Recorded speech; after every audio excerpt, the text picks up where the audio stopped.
Hello,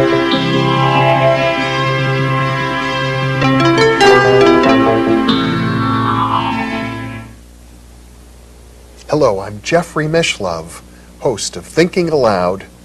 Our topic today is the Sanskrit tradition. My guest is Dr. Dean Brown, a theoretical physicist, Sanskrit scholar, entrepreneur, and translator of the Upanishads and the Yoga Sutras. Welcome, Dean. I'm very glad to be here. It's a pleasure to be with you.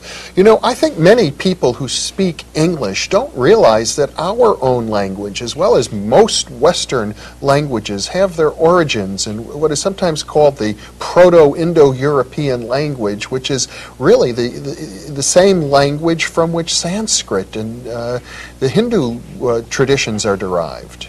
Yes, English, Russian, Icelandic, French, Greek are all dialects of a mother tongue that's spoken very widely in India and many parts of the world. We think of ourselves as being Western, and we think of India and its culture as being Eastern, but actually they have not only a common linguistic origin, but a common cultural basis as well. Yes, common thought.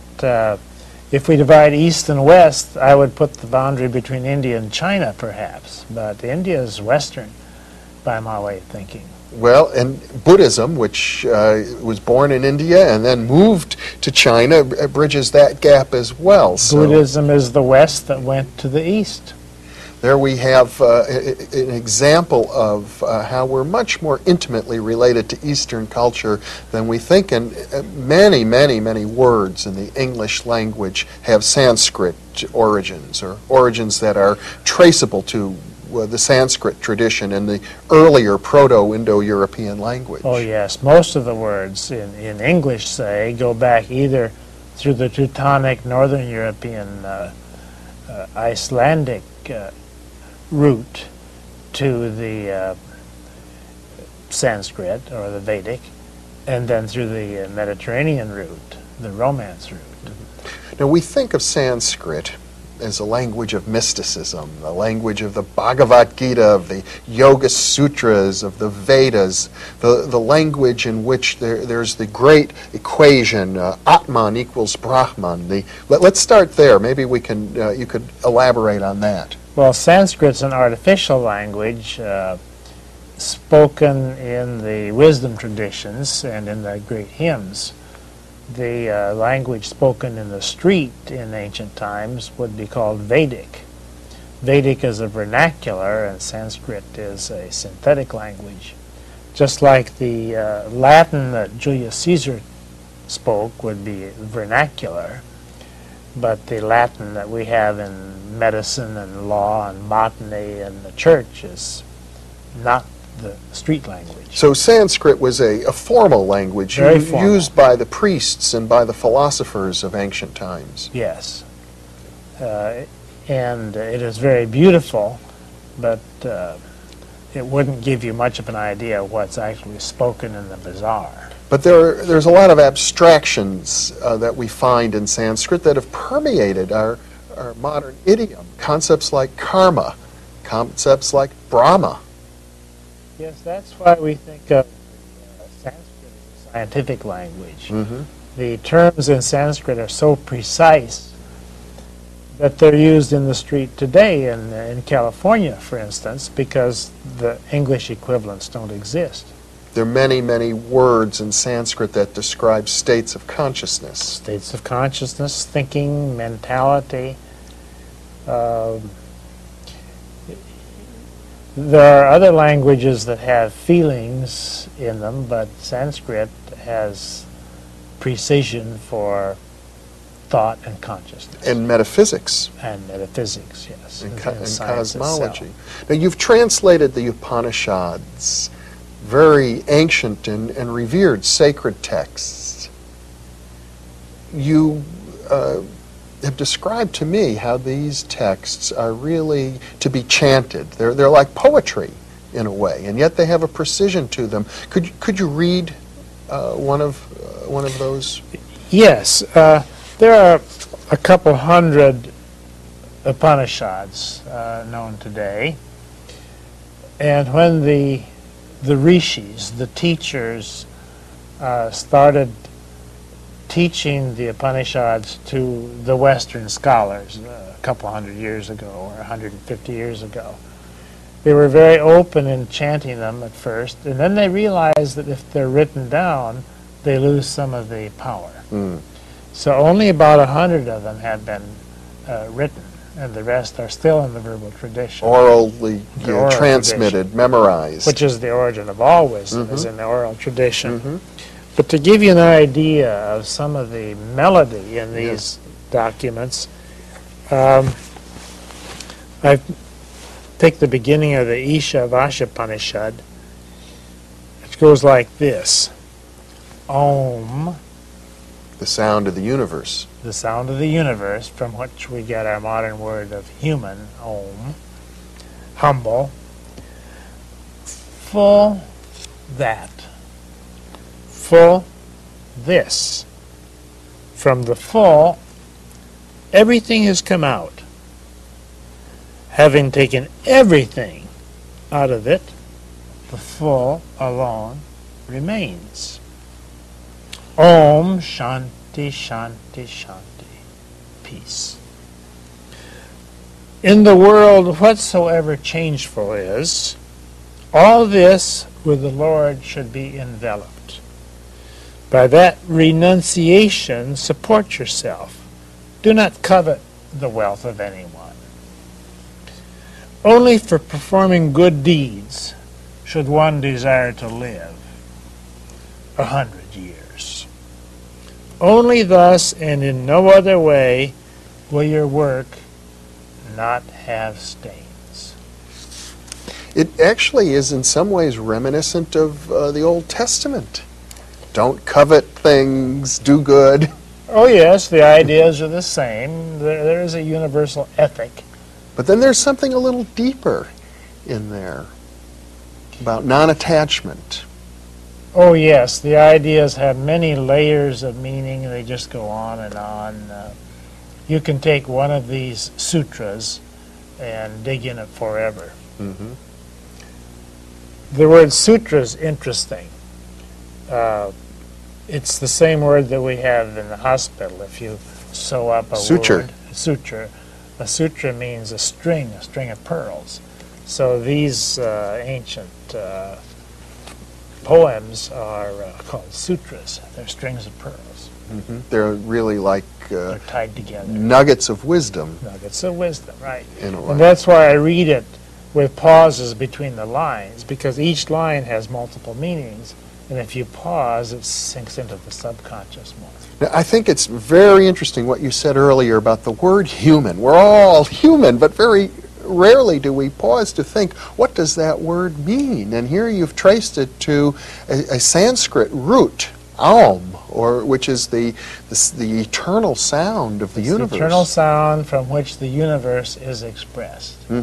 So everything that's in the universe is human. Everything that's alive is human. Homo sapiens, among other things, is human, but we won't be around very long. Humanity will prevail long after Homo sapiens has been forgotten. And the Vedic tradition is one that has this sense of eternal cycles. Lots of time. Yes, in the Veda there are epochs of time that come and go like a big wheel. We're coming to the end of an epoch right now, which is one of the worst ones. And The Kali Yuga. The Kali Yuga, and we'll come around to a better time. Yeah. If you don't like these times, hang on. Better times are coming. Well, it's interesting to me, Dean, you had had a career in theoretical physics, and many theoretical physicists, such as yourself, have studied the Sanskrit tradition. Many of the great physicists have made a point of it. Yes, physicists like the Sanskrit tradition because the cosmologies that were written down, how the universe came about, apply pretty much today. In other words, that there's a sense amongst physicists that the precision, the rigor, the depth of insight amongst the ancient Sanskrit wise people, the rishis, speaks to us today, to the scientific mind. Oh, very much so. The story is told about Oppenheimer, Robert Oppenheimer, when he saw the first blast, nuclear blast at Alamogordo. And the press said, "What were you thinking when you saw the first atomic bomb?" And he said, "Well, I was thinking of the dance of Shakti." The dance of Shakti. Yeah, and as I recall, he used a quote from the Bhagavad Gita to describe the atomic bomb, brighter than 10,000 suns. Brighter than 10,000 suns. Yeah. So this is called, the Vedic writing and the Upanishads are called science by people who've studied them, not only in ancient times, but today. Yeah. Science meaning to discriminate between this and this. Well, Dean, we're going to be taking a break shortly. We'll be back in just a couple of minutes. We've got a lot to explore about the Sanskrit tradition and its relevance to us in our lives. Thank you.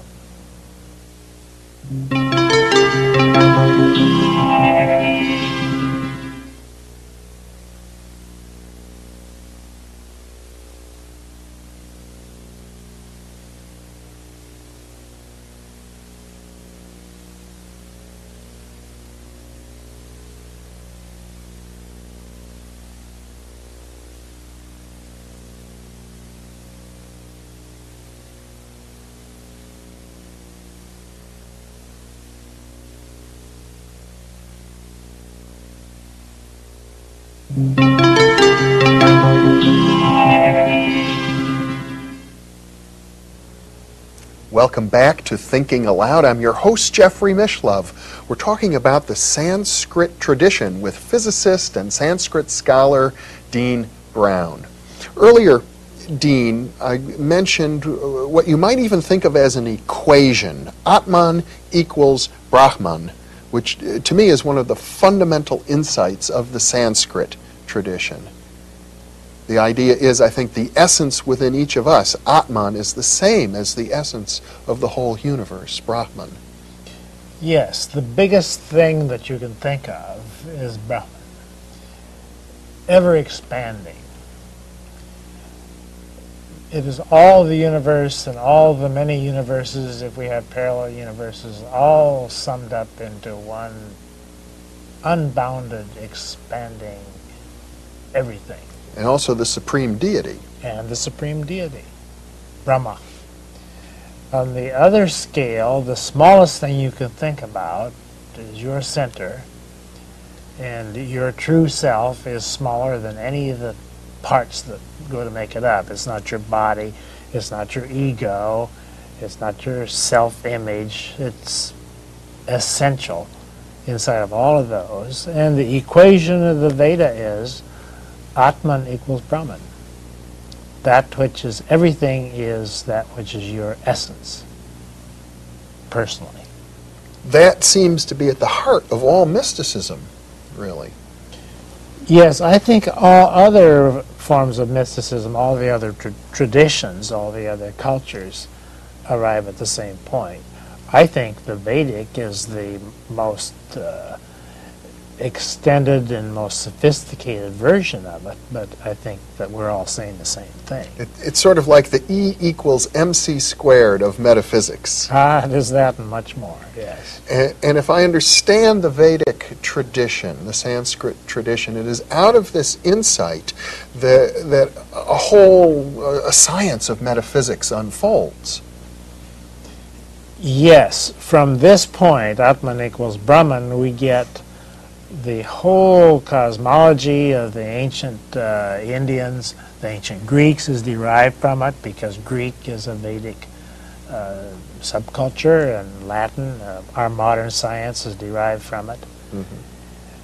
All of that comes in its many forms down to us in the modern form of Advaita, Vedanta. Vedanta means the fulfillment of the Vedas. Veda means wisdom. And Advaita means not two. That which is the biggest is not different from that which is the smallest. So when we think of Hindu culture, for example, as being polytheistic, and we don't understand this Advaita tradition, we're missing something very important about the way they understand their relationship to their deities. Yes, indeed. The Vedic tradition, the Vedic wisdom is so extensive that when a person comes to it, he brings himself to it first. So the first thing one finds in the Veda is himself. And his polytheism, as it goes deeper and deeper into it, becomes a monotheism, and beyond a monotheism. Even monotheism is not essential enough, not subtle enough to get the idea that you ultimately find in the Veda. Yeah. Now in Plato we have the notion of the world of ideals. We call it the Platonic world, the world of pure forms. But this is also found in the Vedic tradition. See, that's in the Veda, that's in Sanskrit, that's called the Ritambara Pragyan. Ritam is where we get our word right. This is right, this is a right angle, make a right turn at the corner, let's make it right, let us correct something. That all goes back to the Sanskrit idea of that which is perfect. Mm-hmm. And everything in the universe, everything that's manifest, is imperfect. So the dynamic of the universe is for the imperfect to dynamically approach the perfect. Mm-hmm. And the metaphysics, the practical aspect, as I understand it, of the Vedic metaphysics is that through disciplines, through meditation, through centering oneself, we are able to apprehend that Ritambara world, that perfection, and then we can bring it into manifestation in our lives. Yes, by keeping your eye on the perfect and letting your feet find the way in nature, we bring about the expression of perfection in the manifest. Mm-hmm. And so the word mn, the Sanskrit root man, mankind, mind, mental, manifest, manual, are all part of our word human, mean manifest the ideal. Mm-hmm. So the word human combines that sense of aum, the sound of the universe, with the idea of manual taking action, using your hands, being here and now in the world. Yes. And even the word action comes from the Sanskrit idea of prakriti. To act comes from prakriti, and prakriti is their word for nature, practical. Mm. Practical is in contrast to theoretical. We have theory and praxis. Theoretical, comes from the Sanskrit devas, deus in Greek, theos in Greek, deus in Latin, divine, which originally means senses. Your senses are your devas. So God is your senses, your perception of the universe.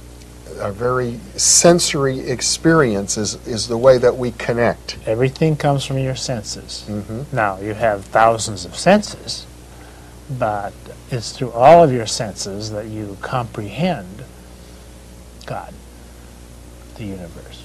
And the very idea that a human being can comprehend the divine, the infinite, is particular in some way to the Sanskrit tradition, I think.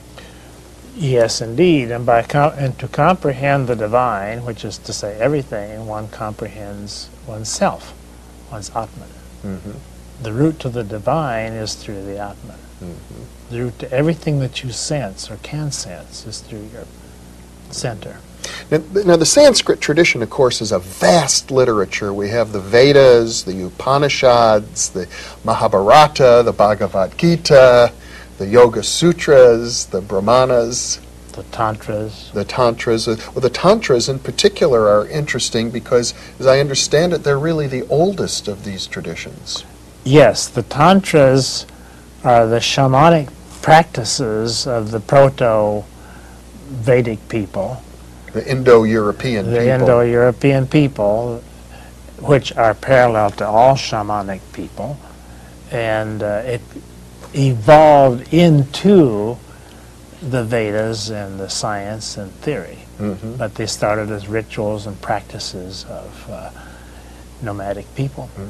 And sometimes we have a sense in the West that spirituality is very otherworldly, sort of separate from our day-to-day practical experience. But as you explore the Sanskrit tradition, in particular its tantric origins, there is a different sense, a sense of oneness, of our sensuality and our spirituality really coming together, as you expressed earlier in the very word, devas. Yes, God is approached through nature, just as in the Hebrew Kabbalah, the Ein Sof, the God is approached through the Shekinah, who's approached through the Malkuth, the nature. So one gets to God through nature, and one gets to nature through God. Now, you've done something very interesting here, and I know you're a scholar of many traditions as well as Sanskrit, by bringing in the Hebrew. I think it's useful to point out to our viewers that when it comes to human culture, there are many different streams. Hebrew, the Sanskrit, perhaps the Chinese, the metaphors. Polynesian, The American Indian, the African, that Mayan. Linguistically they're quite separate, but yet in terms of the sense of the world, one might say that they all have their origins in a kind of common human culture, which we might describe as shamanic. Yes, they're based on experience. The raw native experience of any person, where he comes from, the home and the hearth and the field and the hunt, lead to our metaphysics. And all these forms of metaphysics are isomorphic. Isomorphic meaning? The same form. They have the same form. They're different ways of saying the same thing. And yet they appear quite different. Superficially, but they all reduce down to experience. Well, it's very interesting as we're exploring the Sanskrit tradition. What you're saying here is that although it doesn't share much history with the Hebrew tradition or the Polynesian tradition, when you begin exploring it in its depth, it's the same. We come to the same thing, yes. The Vedic way is a nice way to do it because it is so thoroughly developed. But one can do it in Polynesia just as well. Yeah. Well, we're going to be exploring some of the practical aspects of the Sanskrit tradition. In part 2 of this program, we'll be looking at the Yoga Sutras in particular, where we have a very specific, detailed, step-by-step instruction for achieving the kind of insights. Dean, thank you for being with me. And thank you for being with us.